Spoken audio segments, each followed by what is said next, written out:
الله وحده لا شريك له ونشهد أن سيدنا ونبينا ومولانا محمدا عبده ورسوله صلى الله تعالى عليه وعلى آله وأصحابه وأزواجه أمهات المؤمنين الطاهرات وأتباعه وأشياعه وأنصاره وأصهاره وأولاده وذرياته وأمته وعلينا معهم أجمعين يا أرحم الراحمين.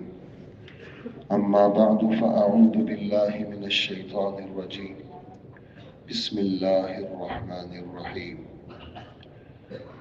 ألم تر كيف ضرب الله مثلا كلمة طيبة كشجرة طيبة أصلها ثابت وفرعها في السماء تؤتي أكلها كل حين بإذن ربها ويضرب الله الأمثال للناس لعلهم يتذكرون. ومثل كلمة خبيثة كشجرة خبيثة اجتثت من فوق الأرض ما لها من قرار يثبت الله الذين آمنوا بالقول الثابت في الحياة الدنيا وفي الآخرة ويضل الله الظالمين ويفعل الله ما يشاء. وقال تعالى: قل هذه سبيلي أدعو إلى الله على بصيرة أنا ومن اتبعني وسبحان الله وما أنا من المشركين. وقال رسول الله صلى الله عليه وسلم: من رأى منكم منكرا فليغيره بيده فإن لم يستطع فبلسانه فإن لم يستطع فبقلبه وذلك أضعف الإيمان. وقال رسول الله صلى الله عليه وسلم: اللهم إنا نسألك علما نافعا ورزقا واسعا وشفاء من كل داء. وقال رسول الله صلى الله عليه وسلم: أفضل الذكر لا إله إلا الله وأفضل الشكر الحمد لله، أو كما قال رسول اللہ صلی اللہ علیہ وسلم۔ میرے انتہائی قابل احترام بزرگوں، دوستوں، بھائیوں، اللہ جل جلالہ کا فضل ہے کہ اللہ نے ہمیں مسلمان بنایا ہے۔ اسلام کی نعمت، ایمان کی نعمت، یہ بہت بڑی نعمت ہے، خوش نصیبوں کو دی جاتی ہے۔ اس کا تعلق خوبصورتی کے ساتھ نہیں ہے، اس کا تعلق رنگ نسل کے ساتھ نہیں ہے، قومیت کے ساتھ نہیں ہے، مال کی کثرت کے ساتھ نہیں ہے، دنیا کی ظاہری جتنی چیزیں ہیں اس کے ساتھ اللہ نے ایمان کو نہیں جوڑا ہے۔ یہ تو اللہ کی طرف سے دین ہے، عطا ہے۔ جس کو اللہ اپنا بنانا چاہتے ہیں اس کو ایمان دے دیتے ہیں۔ اسی وجہ سے حکم ہے، ہمارے نبی صلی اللہ علیہ وآلہ وسلم کی دعاؤں میں دعا ہے: اللہم لک الحمد بالایمان ولک الحمد بالاسلام ولک الحمد بالقرآن۔ یا اللہ، آپ کا لاکھ لاکھ شکر ہے کہ آپ نے ہمیں مسلمان بنایا، ایمان دیا ہمیں، اور آپ نے ہمیں قرآن پاک سے نوازا۔ تھوڑا سا یہ ساتھی فاصلہ نہ کم کر لیں، تھوڑا سا یہ خالی جگہ پر کر لیں، تھوڑا تھوڑا آگے آگے آ جائے، تھوڑا سا مل مل کے بیٹھ جائے، تھوڑا سا یہ والی جگہ بھی خالی ہے، تھوڑی سی آگے ہو جائے، تھوڑا سا اس طرح بھی ساتھی تھوڑا سا آگے آ جائے۔ آواز تو آ جائے گی، اسپیکر لگے ہوئے ہیں، لیکن فائدہ قربت میں ہے۔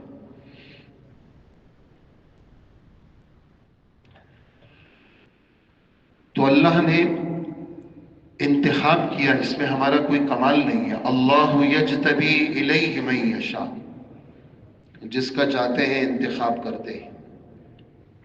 من یشاء، بہت بڑا استغنا ہے اس کے اندر۔ اللہ کسی کے محتاج نہیں ہے، بس ان کی چاہت لگ گئی، ان سے کون پوچھنے والا۔ فعال لما یرید، جس چیز کا ارادہ کرتے ہیں وہ چیز ہو جاتی ہے۔ یفعل ما یشاء، جو چاہا وہ کر لیا، ان کی چاہت کا نام وجود ہے، ہمیں مسلمان بنایا، اور پوری زندگی اگر سجدے میں رہے ہم اور اس کا شکر ادا کریں تو ہم ادا نہیں کر سکتے۔ اسی وجہ سے حضرات صحابہ کرام اپنے نبی کے ساتھ خندق کی کھدائی میں مصروف ہیں۔ حضرت عبداللہ ابن رواحہ اشعار پڑھ رہے ہیں، اور ان اشعار میں ایک جملہ ہے، اس میں یہ جملہ ہے کہ اللہم لولا انت مہتدینا ولا تصدقنا ولا صلینا، اگر اے اللہ آپ اگر ہمیں مذہب اسلام کی ہدایت نہ کرتے تو ہم نہ نمازی بنتے، نہ زکوٰۃ خیرات دینے والے بنتے۔ یہ تو آپ نے ہمیں ہدایت دے دی تو ہم آپ کے نام پر پیٹ پر پتھر بھی باندھ رہے ہیں اور گردنیں بھی کاٹ رہے ہیں۔ یہ تو صرف آپ ہی کا کرم ہے۔ اسی طرح جنت میں جب جنتی جنت میں پہنچ جائیں گے تو اس وقت ان کی زبانوں سے ایک جملہ نکلے گا، الحمدللہ الذی ہدانا لہذا وما كنا لنهتدی لولا ان ہدانا اللہ۔ یا اللہ آپ کا لاکھ لاکھ شکر ہے، آپ نے ہمیں مسلمان بنایا تھا تو جنت میں آ گئے، مسلمان نہ ہوتے تو پتہ نہیں کہاں ہوتے۔ جس جگہ میں جو چیز زیادہ مقدار میں ہوتی ہے تو وہاں بے قدری سمجھی جاتی ہے۔ ہمارے ہاں جیسے سندھ میں ہم لوگ کراچی، سندھ، حیدرآباد، یہاں برف باری نہیں ہوتی، پانی بھی گرم۔ ہم جب ٹھنڈے علاقوں میں جاتے ہیں، برف دیکھتے ہیں، چشمے آبشاریں دیکھتے ہیں تو ہمیں بہت اچھا لگتا ہے، اور جو لوگ وہاں رہتے ہیں ان کے نزدیک وہ بے قدری سی چیز ہوتی ہے۔ تو چونکہ چاروں طرف ہمارے گلی گلی میں مسجد ہے، صبح کے وقت میں جب اذانیں ہوتی ہیں تو 20-25 اذانیں تو آرام سے ہم سن رہے ہوتے ہیں۔ مغرب کے وقت میں، ظہر میں اذانوں کی آوازیں گونجتی ہیں، گلی گلی میں مدرسہ ہے، بچے بچیاں پڑھتے ہیں، قرآن حضرات علماء کرام ہمارے بچوں کو پڑھاتے ہیں۔ یہ چیزیں بہت زیادہ جس کو کہتے ہیں نا انوکھی نہیں لگتی ہمیں، لیکن ایک وقت ایسا آئے گا جس وقت میں یہ چیز جو ہمیں ہر جگہ نظر آ رہی ہے، اس وقت اس چیز کی بہت بڑی قدر ہوگی۔ ہمارے نبی ایک طویل حدیث میں ایک بات سنا رہے ہیں، اسلام کی عظمت اور اسلام کی بڑائی۔ کل قیامت کے دن دوزخی دوزخ میں جائیں گے، دوزخ میں 8 طبقات ہیں، لہا 7 ابواب لکل باب منہم جزء مقسوم۔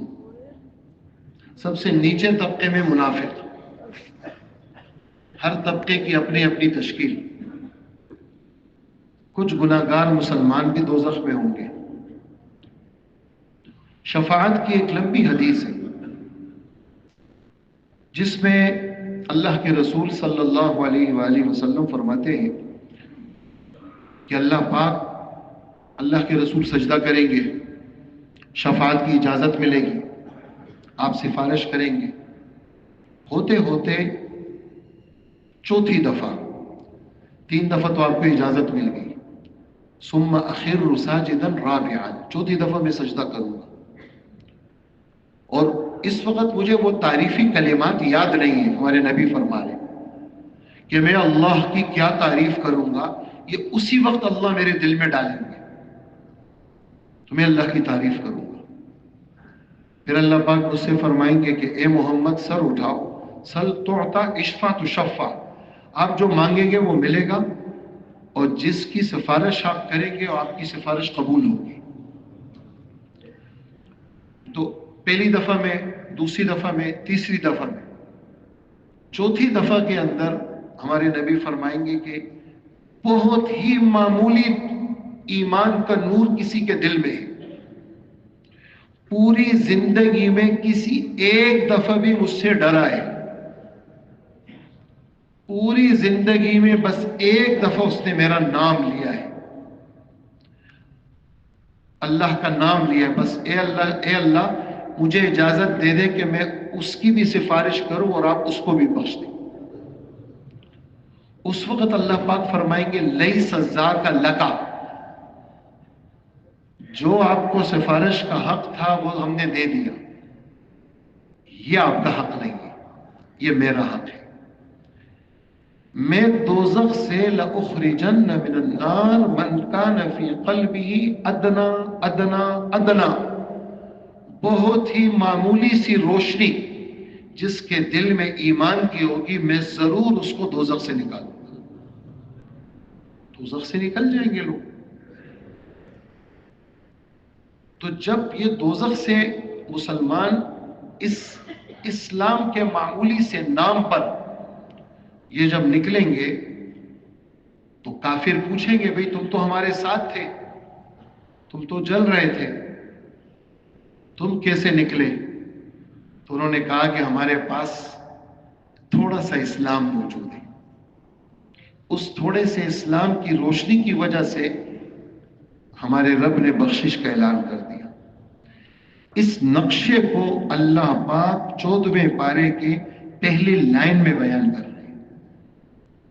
ربما یود الذین کفروا لو کانوا مسلمین، یہ جو ربا ہے ہمارے نحو کے اندر ربا اور ربا دونوں تقلیل اور تکسیر دونوں کے لیے آتے ہیں۔ تو یہاں تکسیر کا ترجمہ کیا ہے حضرات مترجمین نے، وہ فرماتے ہیں کہ اس وقت دوزخ میں کافر بار بار تمنا کریں گے کاش ہم بھی مسلمان ہوتے۔ تو ابھی تو یہ چیز تھوڑی سی بے قدری سی ہے، نعوذ باللہ، پھر نعوذ باللہ اسلام میں کیا رکھا ہے؟ پیسوں میں سب کچھ رکھا ہے، زمینوں میں ہے، کاروبار بہت اچھا ہے، اور فلانی چیز بڑی اچھی ہے، یار یہ ہوتی تو یہ اچھا ہوتا۔ ہاں یار ہم مسلمان بھی ہیں۔ نہیں، اس وقت موت کے بعد یہ پورا جو اس کی حقیقت ہے اللہ کھول دیں گے۔ ابھی اللہ نے پردے ڈالے ہوئے ہیں، تو اللہ کا بار بار فضل ہے، اللہ نے ہمیں مسلمان بنایا بار دل سے۔ اور کبھی کبھار کہا جاتا ہے کہ بھائی ویسی بناوٹ ہی کہو، اللہ دل سے شکر کی توفیق دے دیں گے۔ حدیث مبارک میں آتا ہے نا، رونا نہ آئے تو رونے کی شکل تو بنا لو، شکل بنا لو گے تو اللہ اس میں بھی تمہاری شکل کو دیکھ کے تمہیں بخش دیں گے، تمہاری دعا قبول کر لیں گے۔ تو سب سے پہلی بات ہمارے بیان کی، اسلام، ایمان، یہ بہت بڑی دولت ہے۔ اس وقت ہم سب جتنے یہاں بیٹھے ہیں، اللہ کا ہم پر فضل ہے، اللہ نے ہمیں مسلمان بنائے، ہمارے بچے مسلمان، ہمارے ماں باپ مسلمان، ہمارے دادا دادی مسلمان، گھر والے مسلمان، اور اس مذہب اسلام کو پسند کرنے والے اللہ ہیں۔ اس مذہب اسلام کو پسند کرنے والی کوئی چیز ہوتی ہے، بھئی ہمیں مسلمان بنائے، تو بھئی کیا یہ اسلام اللہ کو اچھا لگتا ہے؟ جی ہاں، مطلب سوال پھر اس کا جواب، کیا اسلام اللہ کو اچھا لگتا ہے؟ جی ہاں، اللہ کو اچھا لگتا ہے۔ اور حضرت آدم علیہ السلام سے لے کر ہمارے نبی صلی اللہ علیہ وسلم تک اگر کوئی مذہب پورا کامل اور مکمل آسمان سے اترا ہے تو وہ صرف مذہب اسلام ہے۔ ایک بات۔ نمبر 2، قیامت تک جو مذہب چلے گا وہ صرف اسلام چلے گا۔ اگر کوئی کہے میں یہودیت کے راستے سے اللہ تک پہنچوں تو وہ غلط ہے، کوئی کہے میں عیسائیت کے راستے تک اللہ تک پہنچوں، غلط ہے۔ صرف اسلام کے راستے سے اللہ تک پہنچنا ہے، اس کے علاوہ باقی سارے راستے اللہ نے بند کر دیے اور منسوخ کر دیے۔ یہ بات جو ابھی میں کہہ رہا ہوں یہ ہمارے مذہب کا حصہ ہے۔ وہ کیسے؟ اللہ کا ایک ہونا، اللہ کا ایک ہونا کہ اللہ ایک ہے، یہ صرف مسلمان ہونے کے لیے یہ بات کافی نہیں ہے۔ جب تک جتنے باطل ادیان ہیں اس سے جب تک بیزاری کا اعلان نہ ہو کہ میں سب سے بیزاری کا اعلان کرتا ہوں اور سب سے برات کا اعلان کرتا ہوں، اس لیے کہ کلمے میں سب سے پہلے برات اور بیزاری کا اعلان ہے۔ ہمارے نبی صلی اللہ علیہ وسلم فرماتے ہیں رات سوتے وقت میں قل یا ایھا الکافرون والی سورت پڑھا کرو۔ کیوں پڑھا کرو؟ کہ اس لیے پڑھا کرو کہ شرک سے بیزاری کا اعلان کرتی ہے، ورنہ اللہ کو تو بہت سارے لوگ مانتے ہیں اور یہ بھی کہتے ہیں اللہ ایک ہے، لیکن دیگر مذاہب سے بیزاری کا اعلان نہیں کرتے۔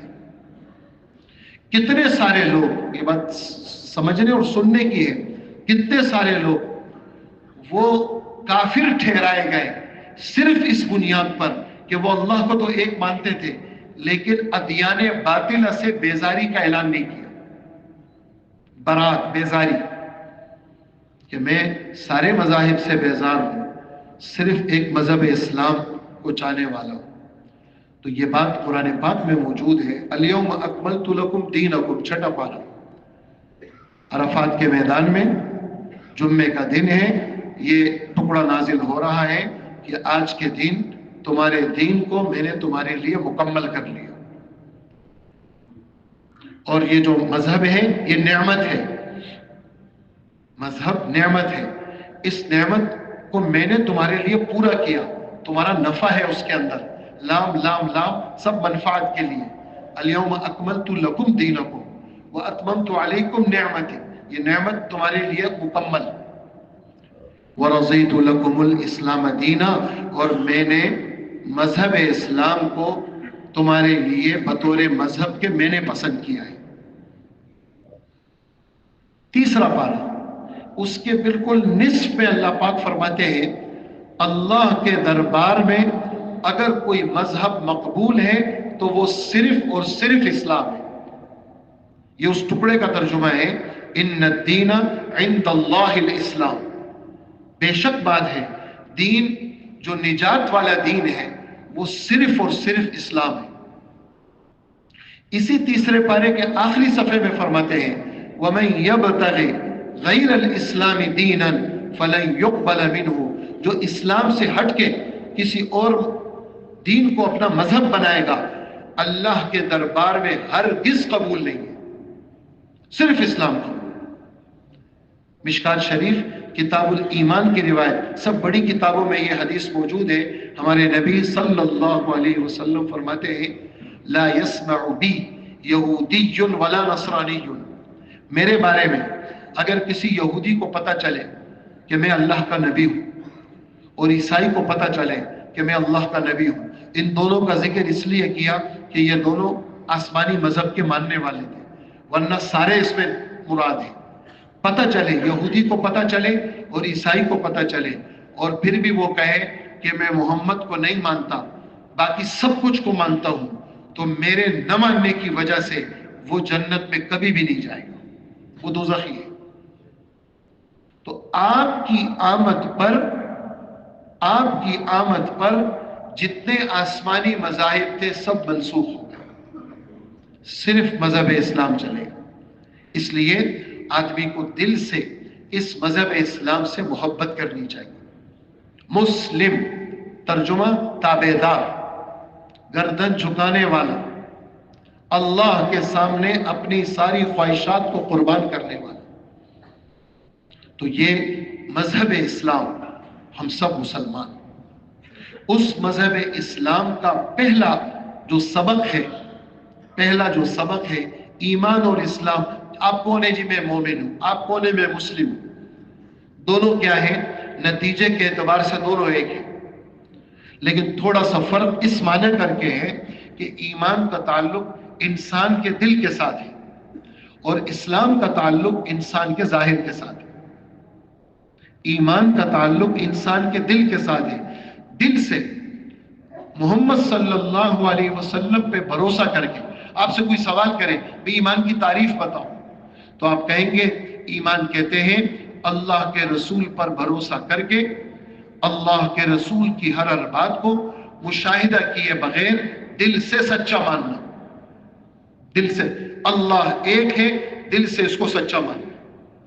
اللہ صفات میں بھی ایک ہے، ذات میں بھی ایک ہے، اس دل سے سچا ماننا۔ جو صفات صرف اللہ کے پاس ہے وہ کسی اور کے پاس نہیں ہے۔ رحمان، آپ کسی کو رحمان بھائی نہیں کہہ سکتے، عبد الرحمان کہیں گے۔ آپ کسی کو قیوم بھائی نہیں کہہ سکتے، عبد القیوم کہیں گے۔ حضرت مفتی شفیع صاحب معارف القرآن میں لکھتے ہیں بعض گناہ کبیرہ ہے اور لوگ کرتے ہیں، کیوں؟ اس لیے کہ صفات جو صرف اللہ کے ساتھ خاص ہے وہ بندوں کے لیے پکارتے ہیں جو کہ گناہ کبیرہ ہے۔ تو عبد الرحمن، تو اللہ صفات میں بھی ایک ہے اور ذات میں بھی ایک ہے۔ جتنی کتابیں آسمان سے اتری، 4 بڑی اور 100 چھوٹی، وہ سب سچ ہے، اس کا تعلق دل کے ساتھ ہے۔ جتنے رسول آئے، 313 رسولوں کا ذکر ہے اور 1.25 لاکھ 2 لاکھ 2.5 لاکھ انبیاء کا ذکر ہے، وہ سب سچے ہیں۔ فرشتے جو ہمیں نظر نہیں آتے ان کے وجود کو تسلیم کرنا یہ ہمارے ایمان کا حصہ ہے۔ ایک دن آئے گا ہم سب مریں گے، اس کے بعد قیامت آئے گی اور قبریں پھٹیں گی اور لوگ اپنی قبروں سے نکلیں گے اور اللہ جل جلالہ کے دربار میں سب پیش ہوں گے۔ یہ قیامت کا وجود، اللہ کے سامنے پیشی کا وجود، اس کو دل سے سچا ماننا ہمارے ایمان کا حصہ ہے۔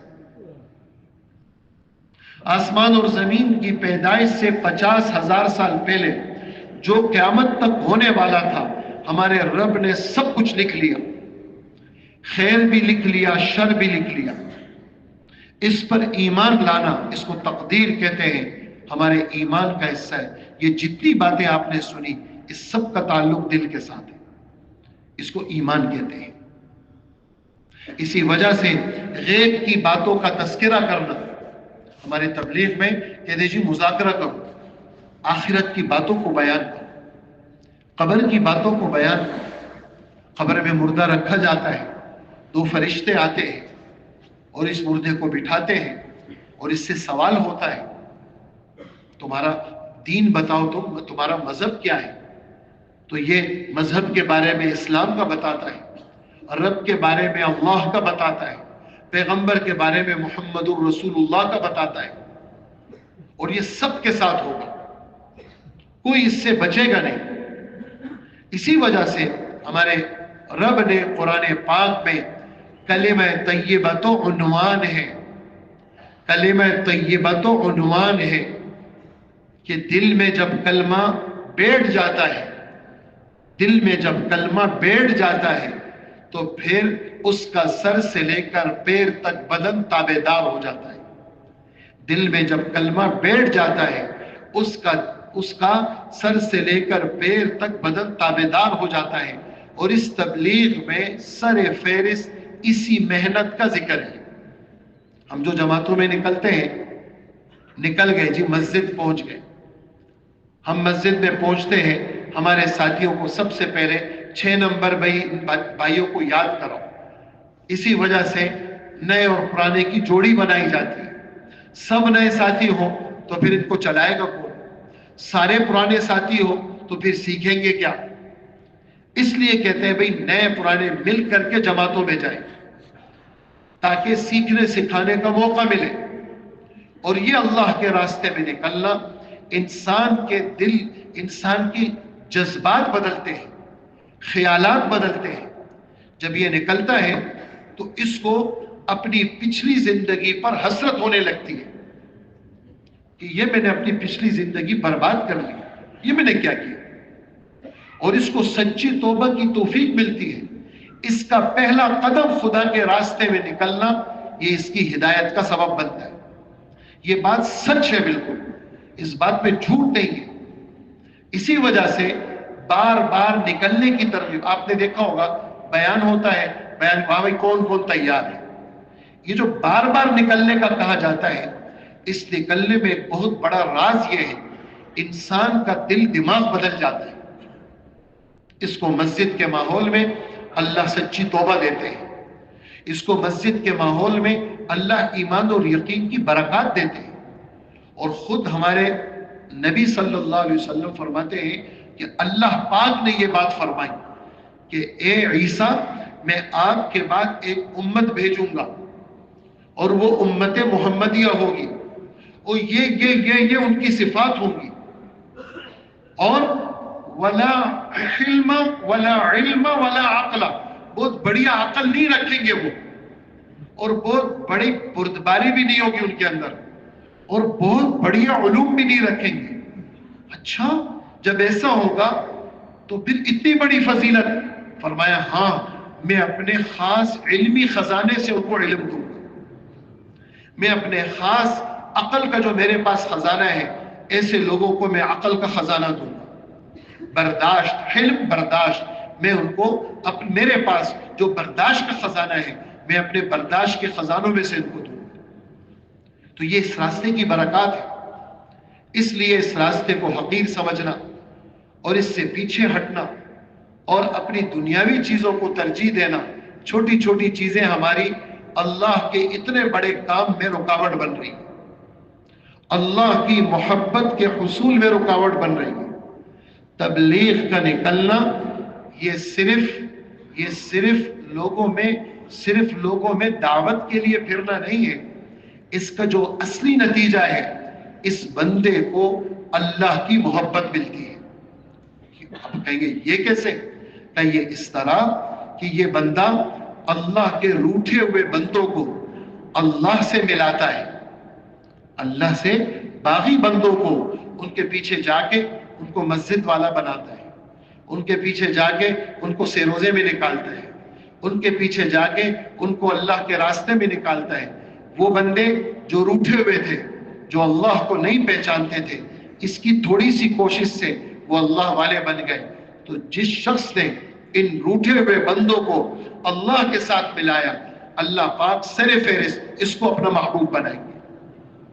بنیادی یعنی کائنات میں انسانوں کے اندر جو سب سے محبوب ترین ہستیاں تھیں وہ انبیاء تھے، سب سے محبوب ترین ہستیاں وہ سارے انبیاء تھے۔ ان انبیاء کا بنیادی وصف پورا قرآن اس پر گواہ ہے۔ یہ جو انبیاء کے قصے ہیں یہ سارے کے سارے قوانین ہیں۔ قانون کس کو کہتے ہیں؟ ہماری منطق کی کتابوں میں قانون کی تعریف ہے کہ وہ قاعدہ کلیہ، قانون قاعدہ کلیہ کے بعد میں جتنی جزیات آئیں وہ سارے جزیات اس قاعدہ کلیہ پر منطبق ہوں اور فٹ ہوتی رہیں۔ یہ انبیاء کے قصے قوانین ہیں اللہ کے رسول پر قرآن کی صورت میں اتارے، اور امت کے افراد کی، چونکہ یہ امت اس کا ہر فرد نبی کا نائب ہے، اس کا ہر فرد اللہ کا خلیفہ ہے۔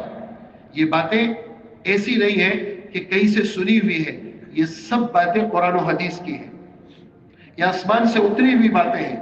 وَإِذْ قَالَ رَبُّكَ لِلْمَلَائِكَةِ إِنِّي جَاعِلٌ فِي الْأَرْضِ خَلِيفَةً، یہاں پر حضرات مفسرین نے بہت کچھ لکھا ہے۔ سب سے آسان تفسیر حضرت مفتی شفیع صاحب کی معارف القرآن جلد نمبر 1، یہی دوسرا تیسرا رکوع ہے پہلے پارے کا، اس کو دیکھ لیا جائے کہ اس انسان کو اللہ نے زمین کی خلافت دی ہے۔ اور خلافت کا مفہوم کیا ہے؟ خلافت کا مفہوم بادشاہت نہیں ہے۔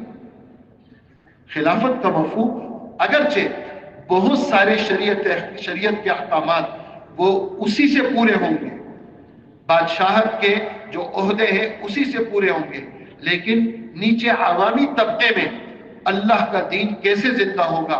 ہم عوام اس کے مکلف ہیں، ہمیں ذمہ داری سونپی گئی ہے کہ اللہ کی باتوں کو لوگوں تک پہنچائیں۔ تو یہ انسان، پہلا انسان آدم علیہ السلام اور آخری انسان امت محمدیہ، یہ چل رہے ہیں قیامت تک، یہ سب اللہ کے نائبین ہیں۔ اللہ کا دین سیکھنا، اب نائبین ہیں تو دوسروں تک دین پہنچائیں گے کیسے؟ اجی دوسروں تک دین تو پہنچائیں گے سیکھنے کے ساتھ۔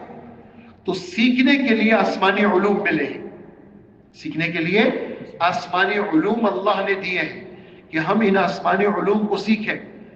تفسیر علوم وہ تو مدارس میں ہمارے علماء کرام کی زندگیوں میں اللہ برکت دے، اور بچے اللہ کا فضل ہے 8 سال 10 سال 15 سال وہ پڑھتے ہیں، عالم بنتے ہیں، مفتی بنتے ہیں، لیکن ہر آدمی نہ عالم بن سکتا ہے نہ مفتی بن سکتا ہے، لیکن اس کے لیے یہ تبلیغ کے 4 مہینے، فضائل اعمال، فضائل صدقات، اور 6 نمبر کے اندر عبور حاصل کرنا.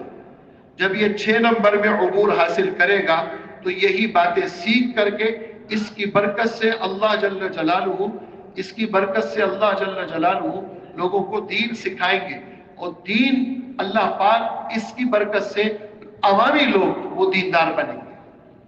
تو یہ سب سے پہلی چیز کہ یہ اللہ کا خلیفہ ہے، اور یہ فرد جو امت محمدیہ کا فرد ہے یہ محمد صلی اللہ علیہ وسلم کا نائب ہے. یہ باتیں ہمارے نبی صلی اللہ علیہ وسلم بیان کر رہے ہیں. کیا حجۃ الوداع میں اعلان کر رہے ہیں کیا؟ الا فلیبلغ الشاہد منکم الغائب، ہوش کے کانوں سے سن لو، خبردار. ہمارے عربی میں الا تنبیہ کے لیے آتا ہے، متوجہ کرنے کے لیے. قرآن میں بھی ہے، حدیث میں بھی ہے. خبردار سن لو یہ بات. کیا؟ تم میں سے ہر وہ فرد جو اس وقت میری بات سن رہا ہے وہ غائبین تک میری باتوں کو پہنچائے. بلغوا عنی ولو آیا، بلغوا عنی. آپ لوگ میری طرف دیکھیں نا، ان کو لے جائے اس طرف، 2-4 آدمی ان کو لے جائے نا تاکہ مجمع منتشر نہ ہو. پانی دینا ذرا عریفہ، تو مت دے.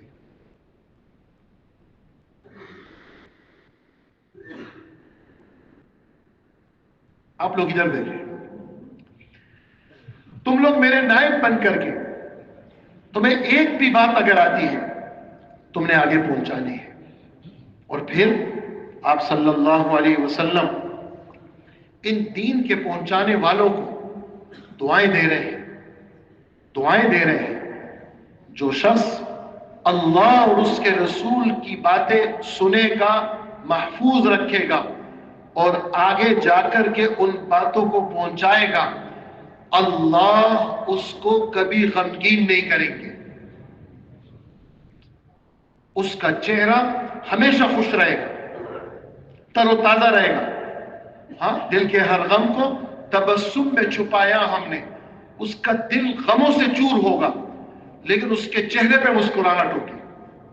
یہ مسکراہٹ یہ اللہ کے رسول صلی اللہ علیہ وسلم کی گفتگو جو اس نے سنی ہے وہ آگے زندہ کر رہا ہے.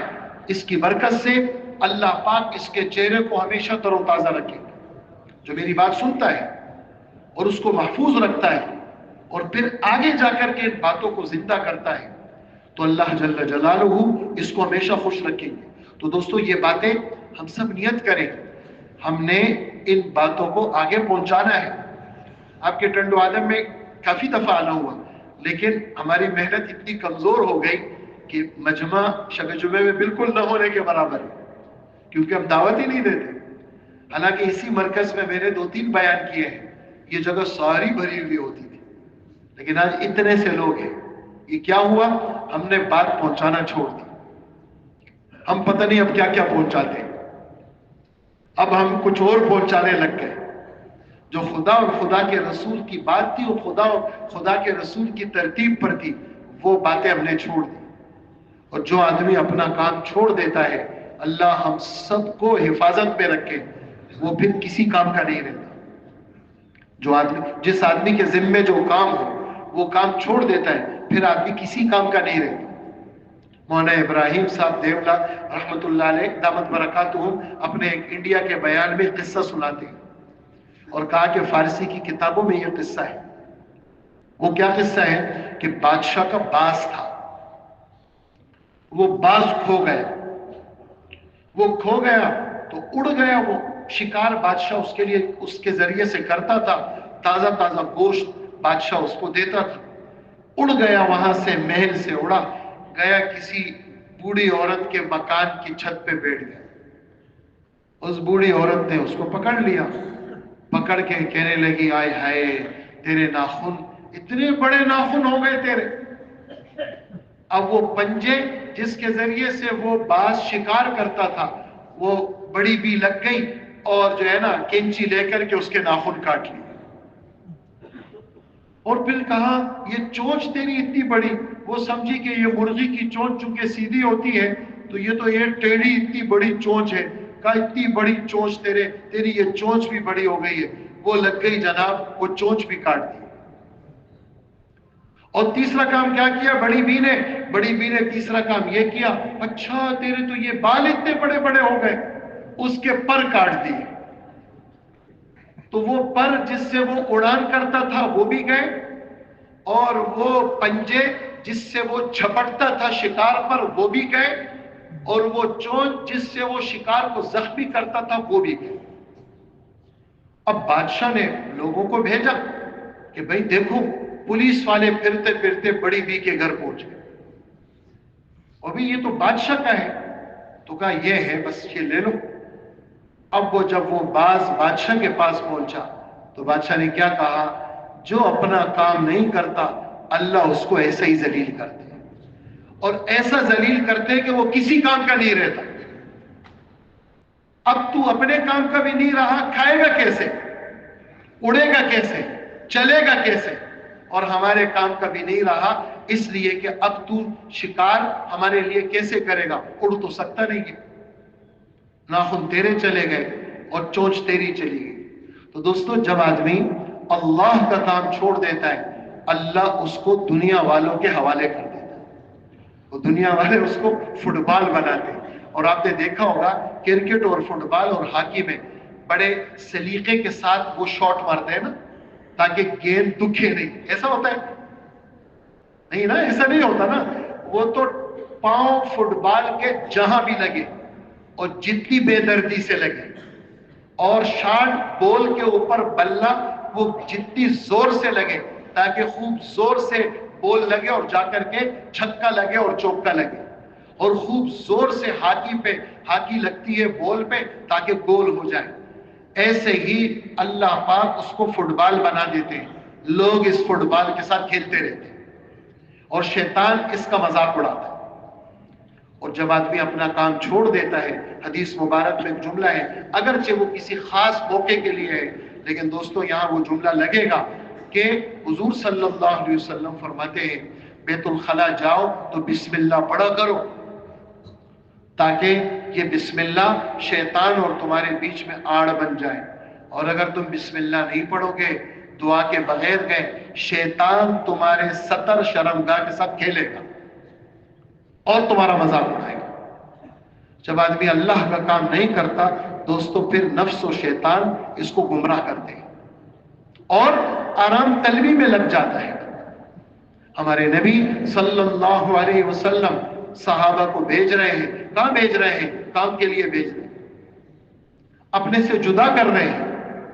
مدینہ کی نماز، لوگ کہتے ہیں کہ جی مکہ میں 1,00,000 نمازوں کا ثواب، قربان جائے مکہ سے اور مدینہ سے، قربان جائے مکہ اور مدینہ سے.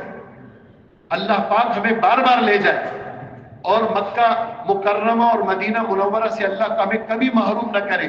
لیکن اللہ کے رسول نے اپنے پیچھے نماز پڑھنا ان صحابہ کو اپنے پیچھے کی نمازوں سے چھڑوایا. جاؤ نکلو. رخصت کر رہے ہیں کس کو؟ چہیتے کو. کیسے چہیتا؟ ان کے ہاتھ میں ہاتھ دیا اور ان کا کہا معاذ میں تم سے محبت کرتا ہوں. حضرت میں بھی آپ سے محبت کرتا ہوں. معاذ فرض نماز کے بعد یہ دعا چھوڑنی نہیں ہے. اچھا کون سی دعا؟ رب اعنی علی ذکرک و شکرک و حسن عبادتک. اے میرے رب میری مدد کر کہ میں آپ کا ذکر کروں، میں آپ کا شکر کروں، میں آپ کی عبادت کروں. یہ چہیتا ہے حضور کا. حضور کے پیچھے 41 وہ خوش نصیب صحابہ جن کے نام حدیثوں میں ہیں، 41 وہ خوش نصیب صحابہ جن کے نام حدیثوں میں ہیں، جو اللہ کے رسول کے ساتھ پیچھے سواری پہ بیٹھے، جسے موٹر سائیکل پہ ساتھ بیٹھتے. اس کو عربی میں ردیف کہتے ہیں. وہ 41 صحابہ ہیں جو حضور کے ساتھ بیٹھے. ان میں سے ایک معاذ بن جبل بھی ہے. ان کو بھیج رہے ہیں اور خود رخصت کر رہے ہیں ان کو. اور وہ رسی سواری کی حضرت نے خود پکڑی ہے اور معاذ بن جبل اوپر سوار ہے اور نصیحت کر رہے ہیں معاذ دیکھنا مظلوم کی بد دعا سے بچنا. مظلوم اور خدا کے درمیان وہ بیچ میں حجاب نہیں ہوتا. اور دیکھنا معاذ، مظلوم اگر کافر بھی ہو نا، اللہ پاک پھر اس کی بھی سنتے ہیں. اور دیکھنا ہے معاذ، سن لو یہ بات. کون سی بات؟ عیش پرستی سے بچنا، آرام طلبی سے بچنا. اب تو دوستو قدم قدم پہ آرام طلبی، قربانیاں ختم ہو گئی. دین کو اللہ نے قربانی کے ساتھ جوڑا. تبوک کا سفر حضرت کا 9 ہجری میں ہوا، 62 سال عمر ہے حضرت کی. اما جان فرماتی ہیں آخری زمانے میں حضرت کی نماز اکثر بیٹھ کے ہوتی تھی، درد ہوتا تھا بدن میں. اور اما جان فرماتی ہیں کہ بھانجے نے پوچھا قرآن و حدیث تو آپ کے گھر کی چیزیں، یہ دوائیاں کہاں سے بتاتی ہیں آپ؟ فرماتی ہیں اللہ کے رسول اکثر بیمار ہوتے تھے، لوگ آتے تھے عیادت کرتے تھے، دوائیاں بتاتے تھے. یہ دوائیاں میں نے لوگوں سے سیکھی. عبداللہ ابن مسعود رضی اللہ عنہ نے ہاتھ رکھا، شدید گرم. حضرت آپ کا ہاتھ تو بہت گرم ہے. آپ نے فرمایا تم 2 آدمیوں کا بخار مجھے 1 آدمی کو ہوتا ہے. اکثر بیمار، بیٹھ کے نماز پڑھ رہے. لیکن تبوک کا سفر وہ صحابہ کے ساتھ سخت گرمی کے اندر 62 سال کی عمر میں ہو رہے، سفر کر رہے. اور آخر تک 27 سفروں کے اندر خود ساتھ رہے. تو یہ امت کو بتائے کہ یہ مذہب، یہ قربانی کے ساتھ اللہ پاک نے اس کو وجود دیا ہے. گھر چھوڑنا، کاروبار چھوڑنا ہمارے لیے تو یہ مشکل ہو گیا. لڑکانے کے لیے 11 جماعتیں بنی ہیں، صرف 4 گئی ہیں اس وقت. کتنے غم کی بات ہے. اتنا بڑا ٹنڈو آدم، اور اتنی بڑی بڑی اس کی دکانیں، اور اتنی بڑی بڑی اس کی مارکیٹیں، ابھی تک 11 جماعتیں بھی نہیں بنی تھی. 4 جماعتیں گئی ہیں اور اجتماع سر پر آ گیا. اور سندھ والوں کے ذمے ہیں جہاں کہیں اندرون سندھ میں اجتماع ہو، یہ آپ کا ٹنڈو آدم کا اجتماع ہے، اگرچہ لڑکانا دور ہے یہاں سے، یہ تو آپ کا اجتماع ہے. اور سیروزے کی جماعت ہم نہیں بھیج رہے اور اس کی فکر نہیں کر رہے. 1 لاکھ عورتوں نے، ہم نے سنا اپنے بچپن کے اندر، اسی پاکستان کے اندر 1 لاکھ عورتوں نے اجتماعات کی کامیابی کے لیے روزے رکھے. ہاں، اس لیے یہ باتیں گھروں میں چلانے کی ہیں. اپنے بچوں کو تبلیغی فکر میں شریک کریں. دیکھیں تبلیغی فکر ملے گی، تبلیغی فکر ملے گی، پہلی صف کی نماز بھی ملے گی. تبلیغی فکر کو حقیر نہ سمجھے. تبلیغی فکر ملے گی، اللہ اس تبلیغی فکر والے کو تہجد میں اٹھائیں گے. تبلیغی فکر ملے گی، اللہ جل جلالہ اس کی زبان میں اثر ڈالیں گے. اس کا صرف چلے جانا لوگوں کی ہدایت کا سبب ہوگا. صرف چلے جانا. ساؤتھ افریقہ کسی زمانے میں جانا ہوا، 10-12 سال ہو گئے. وہاں دیکھا جی جیسے ہماری موٹر وے ہے، موٹر وے ہے، مین موٹر وے پہ مسجد. بھئی یہ مین موٹر وے پہ مسجد، وہاں تو مسجد اس لیے کہ موٹر وے تو خالی جگہ پہ بنتی ہے، یہاں کیسے مسجد بن گئی؟ قدم قدم پہ مسجد.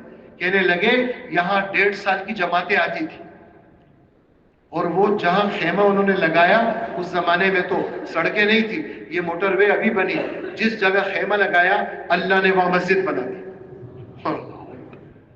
تبلیغی فکر کے لیے گئے لوگ، اللہ نے ممالک کھول دی. اور صحابہ کرام جب ممالک میں جاتے تھے، اس لیے ہمارے حضرات کہتے ہیں ممالک میں جاؤ وہاں سے خریداری مت کرو، اپنی ضرورت کی چیزیں یہاں سے لے جاؤ. پاکستانی قلم، بول پین، پاکستانی ڈائری، یہ چیزیں رکھو اپنے پاس،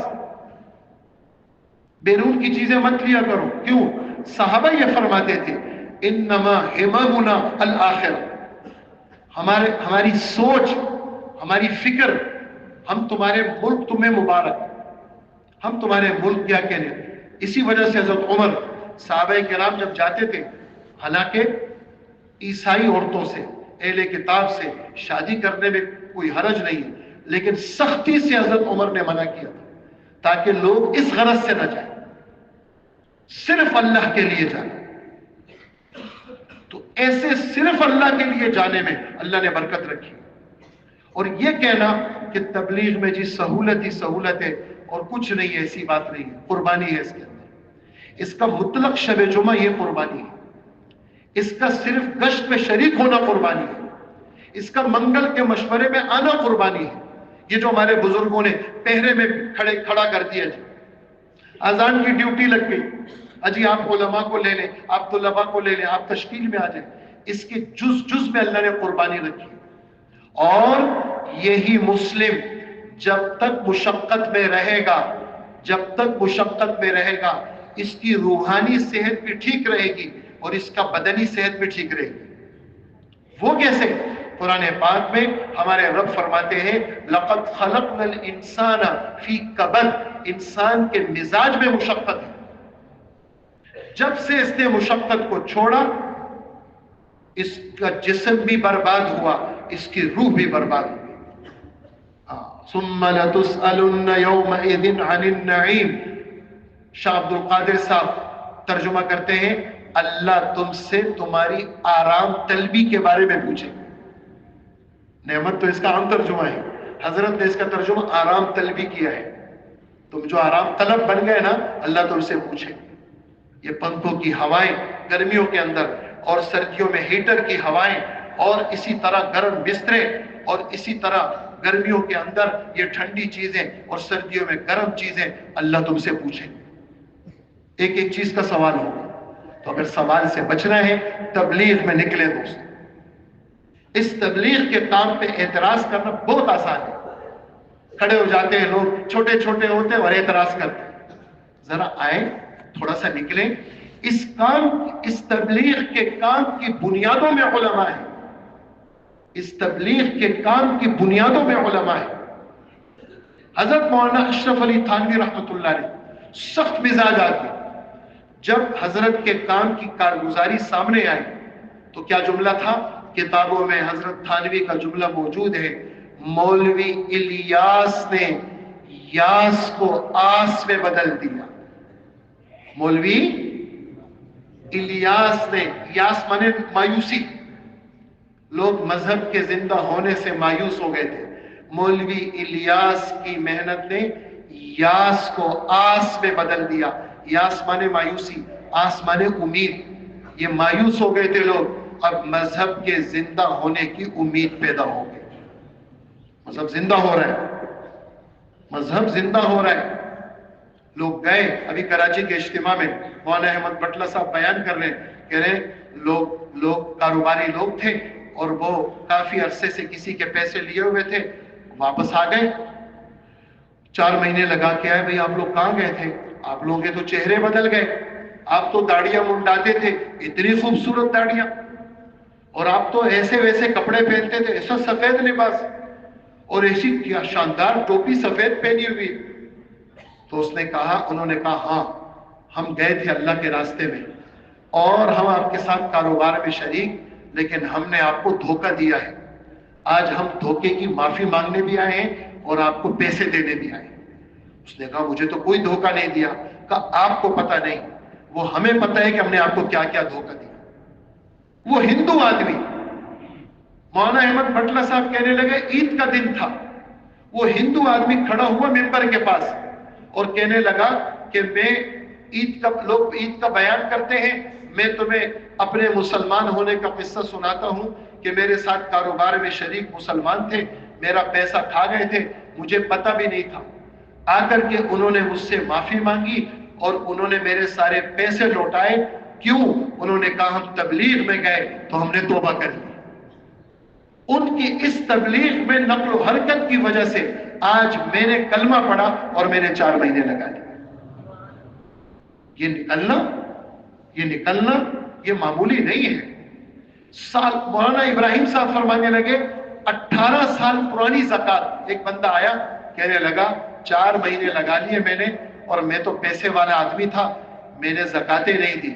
میں نے تبلیغ میں نکل کر 18 سال پرانی زکوٰۃ کا حساب کیا، مسئلے پوچھے، وہ زکوٰۃ میں نے پرانی زکوٰۃ ادا کی میں نے۔ اس نکلنے سے آدمی میراث دیتا ہے، بچیوں کو، عورتوں کو لوگ میراث نہیں دیتے، مستورات کو دوسرا درجہ دیتے ہیں۔ ہمارے رب نے مستورات کے لیے، عورتوں کے لیے سورہ نساء بڑی 4 پارے میں اور سورہ نساء چھوٹی 28ویں پارے میں صغرا اور کبرا 2 صورتیں اتاری تاکہ عورتوں کے حقوق کا بیان، عورتوں کے حقوق کا بیان.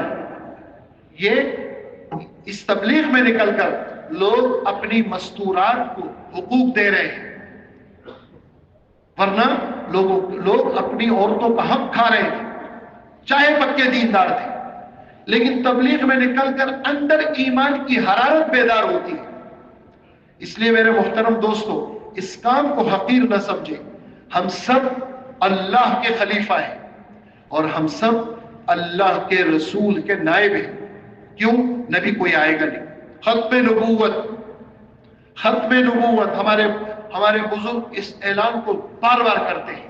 ختم نبوت، ما کان محمد ابا احد من رجالکم ولکن رسول اللہ وخاتم النبیین. یہ ختم نبوت ختم ہو گئی. اب ہر فرد نبی کا نائب ہے. اپنے گھر میں دین کو زندہ کر، لیکن دین کے لیے حرارت چاہیے. موبائل چلے گا تو بیٹری کی چارج ہوگی تو موبائل چلے گا. یہ تبلیغ کا نکلنا ایک بہت بڑا چارجر ہے. لیکن ہم آپ کو کبھی یہ نہیں کہیں گے اس میں مشقت نہیں ہے. اس میں مشقت ہے دوست. اس کے 40 دن میں بھی مشقت، اس کے 6 روزے میں، لیکن اس مشقت میں نور ہے، اس مشقت میں برکت ہے، اس مشقت میں سکون ہے، اس مشقت میں اللہ پاک نے اولاد کی برکت، اس مشقت کے اندر اللہ پاک نے رزق کی برکت، اللہ پاک نے اس مشقت کے اندر ہدایت کی برکت، ساری برکتیں اس مشقت میں رکھی. کوئی آئے تو صحیح. ہمارے علوم میں منطق پڑھائی جاتی ہے، دوسرے درجے سے شروع ہوتی ہے، 4تھے 5ویں درجے تک چلتی ہے. منطق یہ وہ فن ہے جس کے ذریعے سے قرآن و حدیث کا سمجھنا آسان ہے. لیکن جو اس کا دشمن ہوتا ہے اور وہ کہتے ہیں جی منطق جو ہے نا، ہم منطق کے دشمن ہیں، تو منطق کا فائدہ اسی کو پتا چلے گا جو اس کو صحیح پڑھے گا. جب وہی منطق کا فائدہ بخاری، مسلم اور ہدایہ اور اسی طرح بیضاوی کے اندر وہ قواعد فٹ ہوں گے، توضیح تلوی میں فٹ ہوں گے، تب یہ کہ ہاں منطق کا تو بہت فائدہ ہے. لیکن پڑھنے سے تعلق رکھتا ہے. تبلیغ کا فائدہ صرف اس طرح سننے سے نہیں ہوگا. جب تک ہم نکلیں گے نہیں، اس کا فائدہ ہمارے سامنے نہیں آ سکتا. اس کے فوائد ہیں، اس کی برکات ہیں. ایک تو اس کا قرآن پاک میں ذکر ازل سے اس امت کے لیے فیصلہ ہے. یہ جملہ میرا نہیں، یہ ہمارے رب کا جملہ ہے. کنتم ماضی کا صیغہ، ازل سے فیصلہ. قرآن پاک اللہ کی صفت ہے. ازل سے تمہارا فیصلہ کہ تم بہترین امت ہو. تو بہتری اس کی بہت ساری وضاحتیں، لیکن میرے رب نے ایک وضاحت بیان کی ہے. وہ کیا لوگوں کے نفع کے لیے نکالی. نفع بھی بہت سارا ہے، لیکن یہاں خاص کر رہے کیا؟ تأمرون بالمعروف. حضرت تھانوی اس کا ترجمہ کرتے ہیں تم نیکیاں بتاتے ہو. اگرچہ امر کا حکم ہے، حکم دینا، آرڈر کرنا نہیں، تم نیکیاں بتاتے ہو اور برائیوں سے منع کرتے ہو. یہ قرآن کا فیصلہ ہے. یہ ازل سے حکم ہے تمہارے لیے. ایمان تمہارے پاس اولین دولت، پھر اسی ایمان کو سیکھو اسلامیات کی صورت میں، پھر انہی باتوں کو لے کر کے تم دنیا میں پھر. اور فرمایا تم میں سے ایک جماعت ہونی چاہیے. اسی 4تھے پارے میں، 4تھے پارے کا دوسرا رکوع، تم میں ایک جماعت ہونی چاہیے جو کیا کرے؟ جو لوگوں کو خیر کی طرف دعوت دے. وہ خیر کی دعوت کیا ہے؟ لوگوں کو اچھائیاں بتائیں، برائیوں سے منع کریں. یہی لوگ تو کامیاب ہیں. یہ 4تھے پارے کی 2 آیتیں ہوگی. اسی طرح 24ویں پارے میں باتیں تو اور بہت ساری اچھی ہیں، لیکن اللہ نے احسن کس کو کہا؟ احسن، حسن، خوبصورت. باتیں تو اور بہت ساری خوبصورت باتیں ہیں، لیکن اللہ نے حسن دار کس کو کہا؟ اجی اللہ نے حسن دار صرف اس کو کہا جو آدمی اللہ کی طرف لوگوں کو بلاتا ہے. ومن احسن قولا ممن دعا الی اللہ.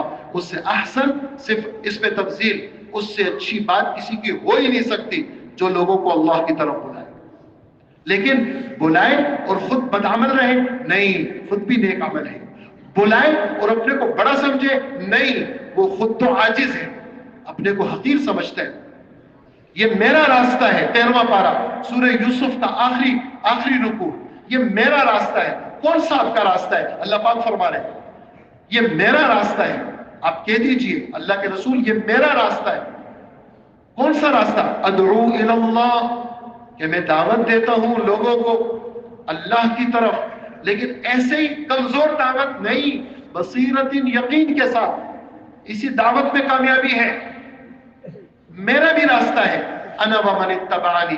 یہ انا یہ تاکید بنے گا ادعو کی ضمیر کا، اور من اتبعنی اسی پر عطف ہوگا کہ میرا بھی اور میرے ماننے والوں کا بھی یہ راستہ ہے کہ لوگوں کو ہم دعوت دیں گے. 14واں پارہ اس کا آخری صفحہ، آپ حکمت بصیرت کے ساتھ دعوت دیں اور نرم لہجے کے ساتھ دعوت دیں، سامنے والے پہ ترس کھا کے دعوت دیں، ڈنڈے سے دعوت نہ دیں اور ڈانٹ کے دعوت نہ دیں، ذلیل کر کے دعوت نہ دیں، رسوا کر دیا دعوت دے رہے نہیں، سر پہ ہاتھ رکھا، پیار کیا اس کو، محبت کی، نرم لہجے، صاف ستھرا اسلوب، اس انداز سے آپ دعوت دیں. یہ باتیں سب قرآن اور حدیث پوری زندگی. جس دن نبوت ملی تو بیٹی نے کیا کہا؟ بیٹی کو کہا بیٹا آج کے بعد تو راحت نام کی کوئی چیز نہیں، راحت ختم، چھٹی ہو گئی راحت کی. کب؟ 40 سال کے بعد. 13 سال کیسے پھرے؟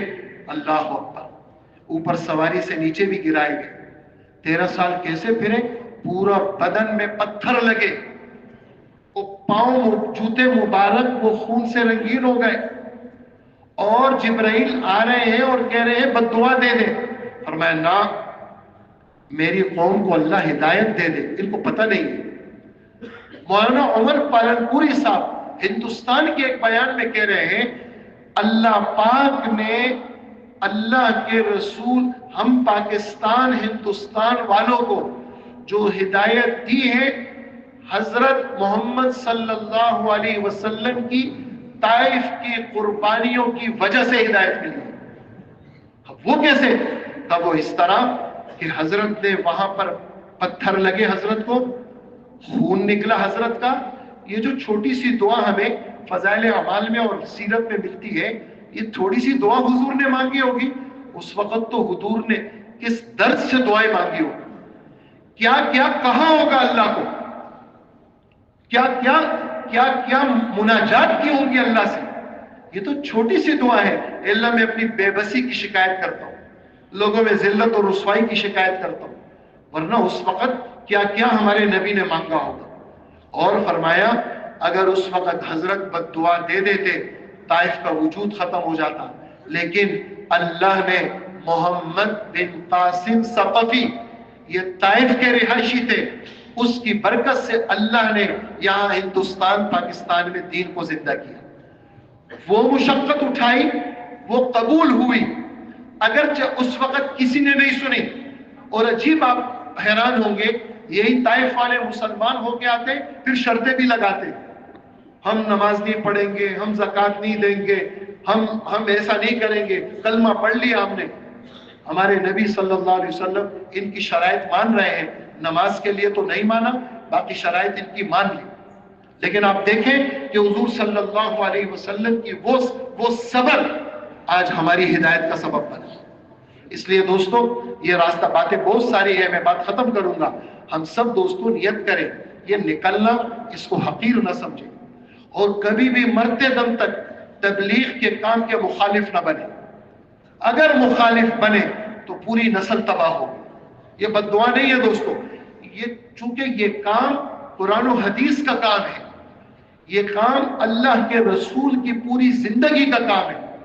یعنی امام بخاری رحمت اللہ علیہ اپنی صحیح بخاری میں حضور کی وفات کو نقل کرتے ہیں، باب آخری ما تکلم بہ النبی صلی اللہ علیہ وسلم، وہ آخری گفتگو، وہ آخری بات ہمارے نبی کی زبان سے کیا نکلی، امام بخاری نے اس کو بھی ذکر کیا. اس آخری بات سے پہلے بات کیا تھی؟ حضرت عائشہ فرماتی آواز نہیں آ رہی، میں نے کان حضرت کے ہونٹوں کے ساتھ لگائے اور حضرت کی زبان سے کیا نکل رہا ہے؟ الصلاۃ وما ملکت ایمانکم. اے میرے امت کے لوگ، اب آج یہ بات میں سنا رہا ہوں، 1500 سال کے بعد آپ کو سنا رہا ہوں. کیسے سچے اور مخلص داعی تھے، ان کی بات کیسے اللہ نے محفوظ رکھی ہے کہ اے میری امت کے لوگوں،